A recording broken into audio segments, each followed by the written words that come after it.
In South Africa in the late 70s and early 80s, there was corporal punishment. They used to hit us with sticks. And I hated school with a passion. There was nothing good in the way I was taught. It was violent. It was built on humiliation. There was no dialogue between the student and the teacher. And all of that changed. My life changed when I went to an international school. This was in Swaziland, Waterford Kamhlaba, in the hills of this beautiful African kingdom nestled between Mozambique and South Africa. And what changed here was my approach to learning. I think I became a lifelong learner because of my teachers. I had this magnificent French teacher called Rolf Huysman, who had these gray, piercing eyes and this very poetic manner.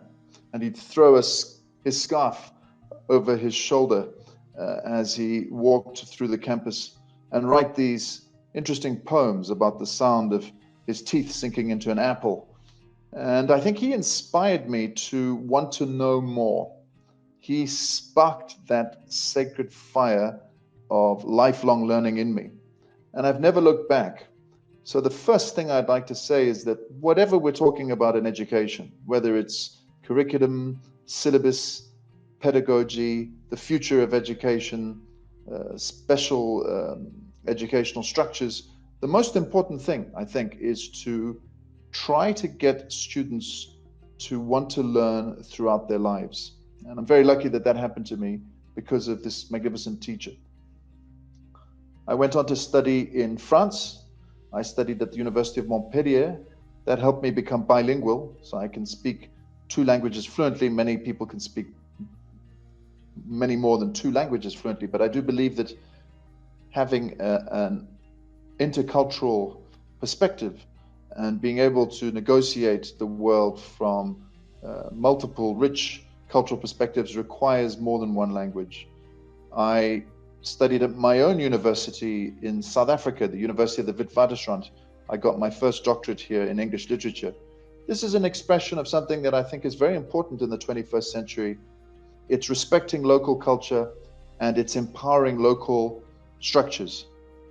We don't want a brain drain culture where the only goal in an international education is to leave your country and maybe never come back. We have to build our countries. We have to be local citizens. We have to be proud of where we're from. And I think that that's something that'll stay with me throughout my life. And I very much hope that others will see it as something positive. There's nothing wrong with being proud of where you're from. I took my second doctorate. I have 2 doctorates at the University of Durham. And what that really taught me, I looked at critical thinking in a lot of detail, and I wrote my thesis on prejudice. I think overall was that what becomes really important in education is what you assess. Because there's a lot of talk in education, let's do this, let's do that. This system is wrong, that system's wrong. But what are we actually doing about it? And for students, what counts is what we assess. Assessment doesn't only mean testing and examining. It means gathering information and giving feedback. And I think that if we're really going to do something about a powerful, life-worthy, future-proof education in the 21st century, then we need to make sure that we are assessing it and not just talking about it. So that's something I learned from Durham University. This is my school, the International School of Geneva. It's the world's first international school, and I'm very proud to be part of it. That's a picture of Lord Mountbatten, the Viceroy of India, presenting students with the very first international baccalaureate diplomas in 1971. We invented the international baccalaureate in the 60s. These are some of my books. I've written an English textbook. I've written on learning in the 21st century. I've written a book on prejudice. And the book that really informs this talk is about educating for the 21st century and some of the major challenges that we face. Now, in order to get there, let's play a little game. Let's imagine, and you can close your eyes if you like, that you're on a spaceship and you're leaving Earth. And as you burn through the atmosphere, You feel a sense of great peace, entering the darkness of space and looking back on our beautiful, fragile planet. Because of course, if we're going to talk about global problems, we have to look at the world from outside and think about it with some serenity and calm. And clearly the first thing that strikes us, number one, is climate change. We're in this era of what's known as the Anthropocene paradigm. And what that means, Anthropocene, is that for the first time in history, human activity is actually changing the planet. This has never happened before. And we all know that the way that we are living, consuming energy, the way that we are burning up the planet's resources is totally unsustainable. So that's something we've got to look at carefully in our educational structures. Here's an image of the Maldives. Alison Teal, who's a surfer, she takes photographs of places where she can't surf around the world. The point she's making here is that tourism is an extremely violent process. So all of us engage in tourism.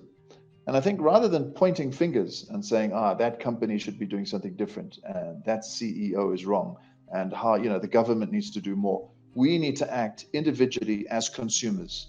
What are we buying? What are we eating?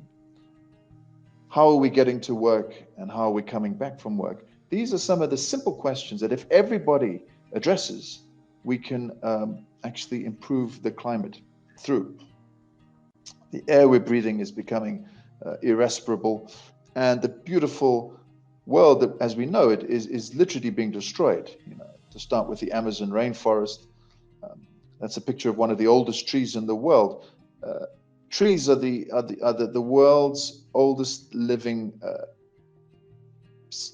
species, organisms. Some of them go back 5,000 years, and they're basically older than humanity. Humanity is about 5,000 years old if you count modern humanity, really starting about 3000 BC with the civilizations of the Middle East, China, and India. So we have to show some humility and realize that the world's much bigger and older than us, and that we belong to the world and we have to respect it. So sustainability is the first challenge, and it comes number one because that's what is really the burning issue today. And we've got to do something about it in schools. In my school, we've banned single-use plastic. We have a sustainability coordinator who works with students, helping them drive sustainability projects. We are redesigning some of our buildings using much more ecological footprint technologies. And we think we need to model for our students a sustainable lifestyle. I think the simple thing is to start taking public transport to school, if you can. Now, there are more challenges. I think number two is artificial intelligence. We're in the fourth industrial revolution. We are dealing with exponential, accelerated, disruptive change in technology. And that's having a huge effect on education. The amount of information that is hitting us is larger than it's ever been before. We're in an age of big data. So much data that we have to invent new words to describe it, such as brontobytes. But why are big data so important? And that's a question you can think about for a few seconds. Why do we keep talking about big data? So what? And what does it mean for education? Well, what I'd suggest is that the most important thing about big data is that we're in an era of artificial intelligence where what is important is not so much the ability to program algorithms with creativity and intelligence, because fairly basic algorithms can already outperform a number of human intellectual tasks. Back in the 60s, basic algorithms were performing better cancer diagnoses on images than medical doctors. You don't need more sophisticated algorithms. What we need now are algorithms that have the maximum amount of data. The more data that an algorithm can sift through with its deep learning function, the more precise its intelligence. So there was an old wave of artificial intelligence, which was really based on binary logic. And the new wave of artificial intelligence is based on what we call deep learning, which means that the amount of images, the amount of different types of data and pieces of data that arrive at that algorithm, the more powerful it is. And of course, the country where there's the most data circulating by far is China. That's because some of their platforms like WeChat are used for transactions. They're used for geolocalization. They are social media, So there's more data being concentrated in fewer platforms in a place like China than there is on all of the Western database social media instruments such as Facebook or the others. Data is important because it's making artificial intelligence, more and more powerful. And what does that mean for education? Well, of course, the big challenge is, what should we know? And how should we respond? We're all carrying these machines around with us. And most schools are faced with this dilemma. What do we do about cell phones? Do we let students use them or not? And cell phones have changed the way that we live in a very short amount of time. It's pretty incredible if you think about it. Just 15 odd years ago, we weren't using them that much. These are images of the papal inauguration in Rome from 2005 to 2013. You see the difference. I don't know if you've tried to go to the Louvre lately in Paris to see the Mona Lisa. Well, you're not going to see much because you just got everybody with their cell phone in front of them. And whenever I see that, I wonder, what's the point of taking a photograph of a painting? I mean, why bother to go and even look at the painting? I think the first thing about all of these phones and screens is that it's filling our heads with a lot. So much that maybe deep thinking, simple thinking, reaching within is lost. And instead our heads are cluttered, often with a lot of garbage.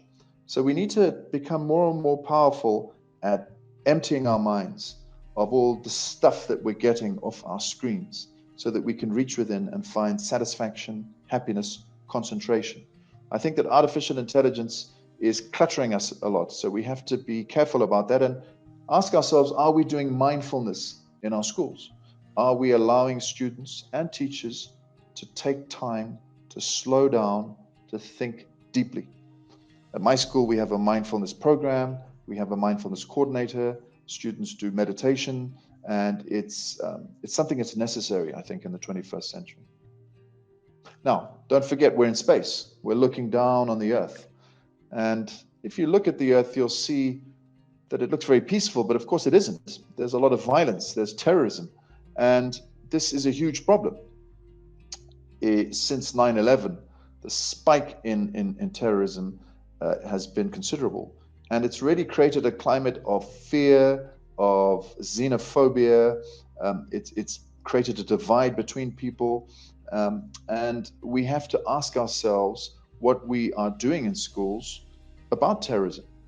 A lot of schools don't want to talk about it, But I think that when we're studying history, we have to tackle some of the difficult global political problems that are at the basis of terrorism. For example, what's happening in the Middle East, the conflict between Palestine and Israel. You have to look at American foreign policy and Western foreign policy from the Cold War to the present.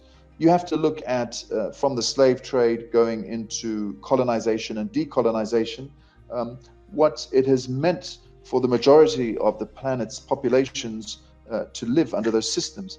We have to understand that terrorism is not just governed by insanity and fundamentalism, but there are political, economic, historical reasons for it. And the more we talk about those, I think the more mature and serene our understanding of it will be. And terrorism is a terrible thing. Let's hope that we can help with our educational structure to reduce it. And in space, of course, as you fly around the world, you might come across some strange things like UFOs or aliens. And there's some aliens on Earth, of course, because some of the stuff that they say is pretty unbelievable. And you have to be careful about what politicians say nowadays. For example, when Donald Trump was elected, there was this debate about how many people were at his inauguration. And his cabinet was saying one thing, and the photographs were saying another thing. And you start to wonder, well, what's true anymore? Or if you look at the whole Brexit campaign, right, in the UK, which is becoming a real mess, there are a lot of people who feel that that campaign wasn't presented to people clearly, and not all the facts were told. And of course, a lot of us are saying that we're living in this era of post-truth, that politicians and a lot of the stuff that you find on the web are contributing to an environment where you don't know if what you're hearing is true or not anymore. So in schools, we have to ask ourselves, what is truth? We have to engage in subjects like theory of knowledge. We have to break down knowledge. We have to be good critical thinkers, because we need our students in the future to really look at the world and grapple with it with a huge amount of discernment, skepticism, and questioning. Now, the universe is a beautiful place. And of course, if you look at supernova, galaxies, you're inspired. But you might also wonder just how far your knowledge can go. I mean, you can't know everything there is in the universe. What do we need to know? And of course, because of artificial intelligence, because of the huge amount of information on different media platforms that we have, some people think that it's not that important to know that much in school anymore, that we should be concentrating on skills. So you get these discourses. Here's one, for example, from the OECD, saying that what's important, it's not what you know, but what you can do, how much you can empathize with people, what your communication skills are like, because search engines know everything. You know, being able to recite dates, historical facts, knowing things off by heart, that's something of the past. We don't need that anymore. That's what some people say. Are they right? Here's another one, you know. Knowledge is changing so fast that we cannot give people what they need to know because we don't know what it will be. We don't know what the future will be like. Jobs are changing so quickly that, you know, most of them will be different in the future to what they are today. So what are we actually supposed to be learning in school? That's a big question.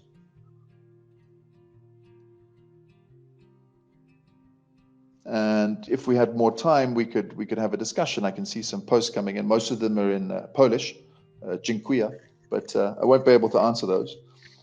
I think that every school has to ask themselves this question: what are our students learning? What are they actually learning, and why? It's a translation. Well, this is what I'd like to say.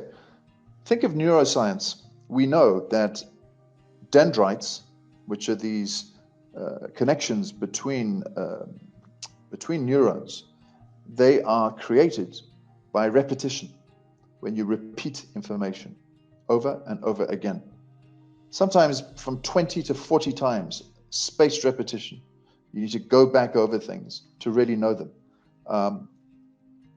Experiments have been done way back in the 70s to show that experts, they're good at what they do, like chess players or great musicians, because they have repeated many actions over and over and over again. Great chess players aren't just critical thinkers. They're not just problem solvers. They're not just creative masters. They have hundreds of different strategies that they've committed to long-term memory that they repeat. A great musician who can improvise in jazz isn't just creative. What that person is doing is slotting in all sorts of different riffs, all sorts of different strategies that have been learnt and have been committed to long-term memory. So you do need to know something. Otherwise, what's the point of going to school? And I think you should know a lot about history and about geography and about culture. Because if you don't, if you think that the way to life is just to walk around with your phone and say, I can check out on Wikipedia whatever the answer is. I don't need to know anything. I can find out by looking at a computer. Well, you're not going to have a rich, deep life.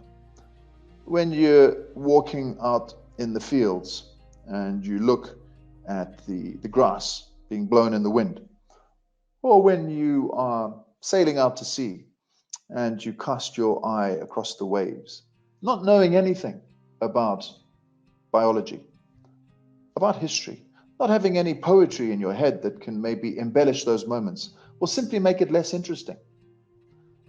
Imagine walking through the Forum of Rome and knowing absolutely nothing about the Roman empires. What quality of experience would you have? So what I say about knowledge in the 21st century is that you've got to know a lot.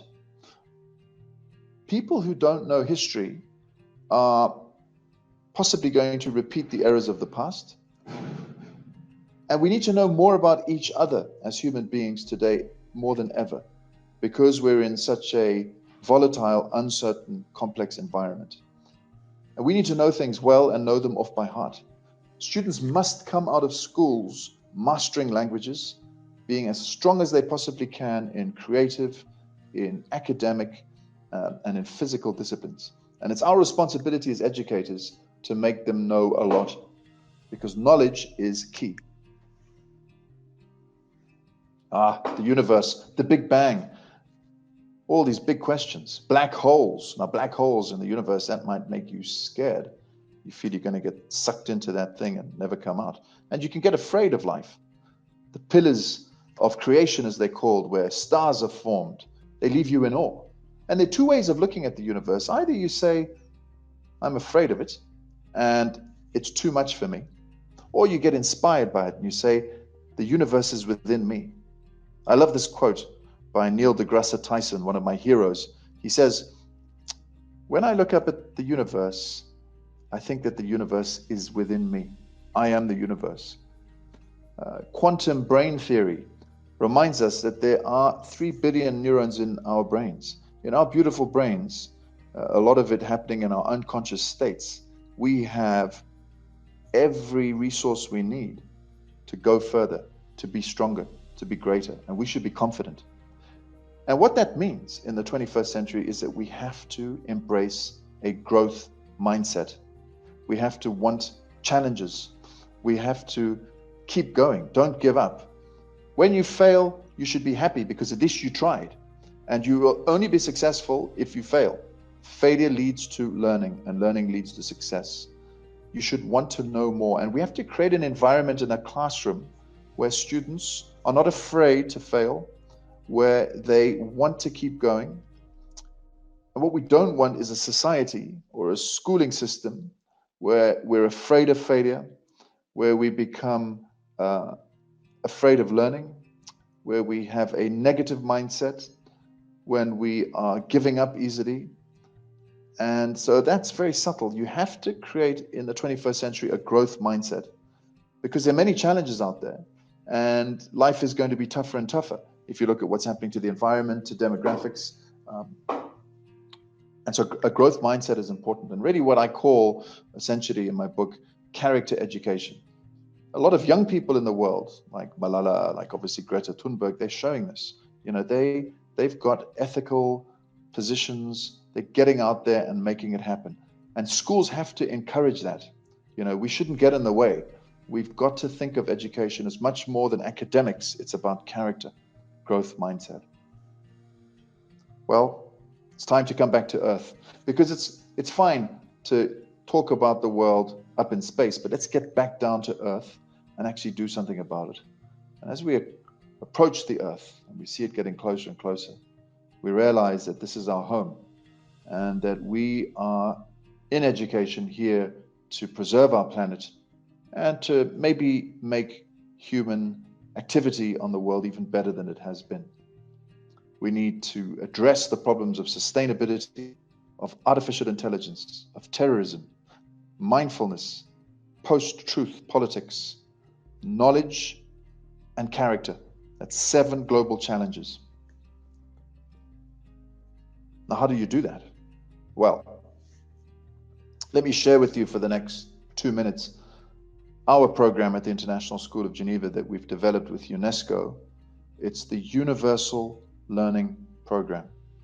We think that if you're going to sum everything up, there are 4 fundamental areas of human development that we have to nurture. In this order: first, your character. Character is who you are, because that's the motor, that's the engine that will keep your fire burning throughout your life. So schools have to develop resilience, grit, curiosity, open-mindedness, good character. The second is passion. What is my purpose? Why am I learning what I'm learning? What's the point of it? What do I want to do with my life? How is my school going to help me go further with what I love? Is school a place where I'm just being told what's important and I'm not sure if it is? Or am I really being allowed to think about my education, engage with my education, and make my education happen? Passion. The third is mastery. Mastery is around knowledge, but it's also around physical education. It's around the arts. It's around this idea that you can always go further and that school should push you to your full potential. If you're someone who's struggling in the curriculum, school should take you further. If you're someone who is gifted and can go even further, then school should let you go even further. We have all of the resources today to allow students to go further. And mastering as much as we can in school remains absolutely vital. And it seems like an obvious thing to say, but I sometimes think that in some educational reforms, we've forgotten that, and we're talking about, problem solving and, a lot of project-based learning. We're having lots of discussions in the classroom. All of that's fine, but you've got to keep coming back to one question: what are they actually learning, and what have they learnt? And at the end of the cycle, what have they mastered? So mastery is about how can I go further? And the last one is collaboration. How do we work together? How do we live together? That's about active listening. It's about empathy. It's about knowing how to negotiate change in a group. It's about really the core skills of diplomacy, and it's about respecting difference, collaboration. So those 4 areas are what we're developing in our school, the International School of Geneva, at my campus, La Grande-Boissière. And if you want to find out more, there's a website. I see that it's been shared. I'll make sure that the conference designers have access to our website, and we've got lots of films on what we've been doing.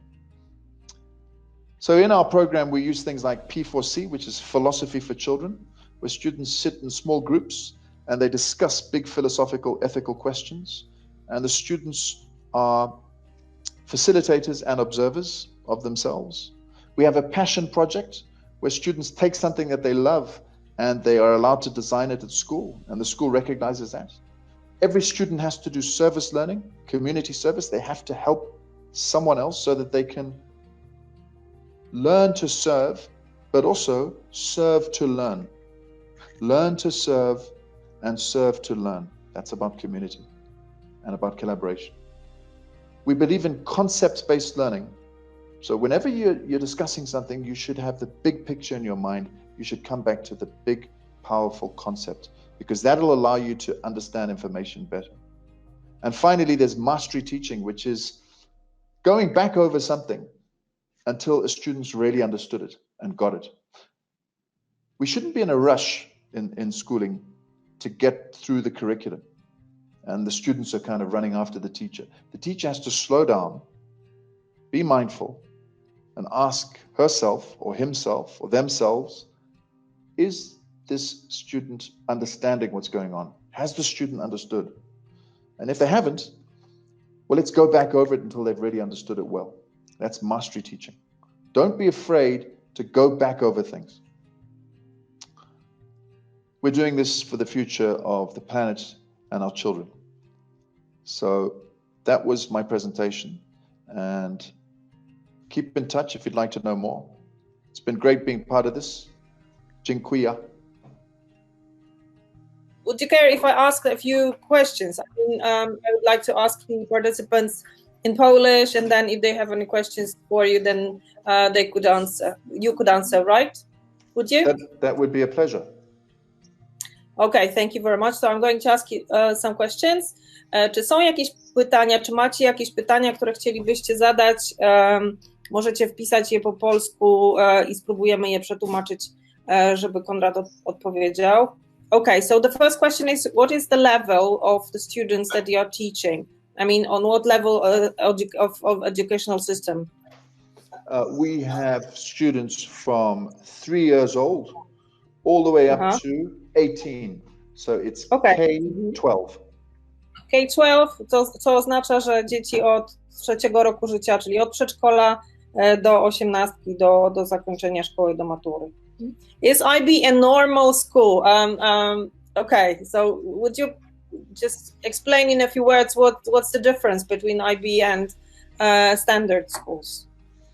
Well, the International Baccalaureate is an approach where students, they follow a learner profile. So it means that we have values and attitudes that we're trying to develop all the time. We want them to be inquirers, we want them to be critical thinkers, to be good communicators, we want them to be ethical, and so on and so forth. There are different IB programs, it's quite complicated. But I think the big idea is that in IB school, it's not just subjects, it's not just academic subjects, it's much more than that. It's a whole program. It's about developing your values as well as your mind and your skills. Okay, thank you. Czyli szkoła IB International Baccalaureate to szkoły, które oparte są na wartościach, które starają się wykształcić, uczyć uczniów, nie tylko zapewnić im wiedzę, ale także rozwijać w nich wartości. Jest coś takiego jak profil ucznia szkół IB, w którym między innymi dużą rolę odgrywają takie wartości, że jak bycie odkrywcą, podejmowanie ryzyka. Dlatego szkoły IB mogą się między sobą trochę różnić, ale ich podstawową wartością są właśnie wartości, które są wspólne dla wszystkich szkół IB na całym świecie. Thank you very much, Conrad. Another question is, what about the cultural differences? If there are so many different cultures in schools, more and more students in Europe come from different backgrounds and different countries with different cultures. How to go about that? That's a great question. One of the things that schools have to do is to prepare young people, no matter where they're living, to grow up in an intercultural, multicultural environment, because that's what a globalized world is like now. Just about everywhere on the planet, you've got people from different nationalities, different backgrounds. So how do you do that? Well, if I'm going to sum everything up, I think it's really about trying to teach listening, active listening, empathetic listening, what you call level 3 listening. Level 1 listening is I'm just listening for myself. Level 2 listening is I'm actually listening to what you're saying. And level 3 listening is I'm trying to understand and I'm empathizing. It's not an easy thing to do. That's one thing. The second is, I think every school should be an international school. You don't have to do the IB. Everyone studying history should not just study their own history. You should study other people's histories, because you need to know where other people are coming from so that you can respect them more and work better with them. So international history is important, and really working on empathy, respect, listening. Okay, thank you. Konrad mówi, że wszystkie szkoły na całym świecie to szkoły wielokulturowe. Niezależnie gdzie są, żyjemy w takich czasach i w świecie globalnej kultury. W związku z tym musimy uczyć uczniów, żeby podstawową umiejętnością to słuchanie, żeby słuchać głęboko słuchać, żeby słuchać na 3 poziomach. Nie tylko dla siebie, nie tylko dla zrozumienia, ale też dlatego, żeby empatyzować, żeby głębiej zrozumieć naszego rozmówcę. I dlatego ważne, aby uczyć się historii, aby uczyć historii naszych uczniów i nie tylko historii naszej lokalnej, narodowej historii, ale też historii międzynarodowej, żeby wiedzieć, jakie są podłoże, dlaczego ludzie zachowują się tak, jak się zachowują. Dziękuję bardzo. I think there is one more question about the IB schools, whether you can open an IB school anywhere, because probably some people are interested in opening an IB school. Well, a great person to talk about IB in Poland is Barbara Ostrowska. But yeah, there's a process. If you want to know more about the IB, I'm just going to put their website in my messenger here. You can set up an IB school anywhere in the world. You need to become authorized, so you get accredited by the organization to be an official IB school. So there's a process. Okej, czyli żeby zostać szkołą IB, trzeba się ubiegać o certyfikację. To jest cały proces, którego szczegóły można znaleźć na stronie, którą właśnie Konrad nam podał, ibo.org. Doskonałą osobą do kontaktu, która lepiej może wyjaśnić, na czym polega praca w szkole IB, na czym polega zakładanie szkoły IB, jest Barbara Ostrowska, dzięki której mamy Konrada dzisiaj tutaj ze sobą, ponieważ ona nam go zaprosiła. Także Barbara Ostrowska, świetna osoba, żeby z nią rozmawiać na temat zakładania szkoły IB w Polsce. I think we should wind it up right now because it's almost 6:30 and Konrad has been with us for more than half an hour. Thank you very much. We are really grateful for your time and telling us all about IB and the philosophy. And we hope we could stay with us a little bit longer because we've got another English-speaking speaker right here, and we would be glad, we would be honored if you could stay with us. I'll check that out. Thank you very much. Thank you. Have a nice day. Thank you very much. Thank you very much.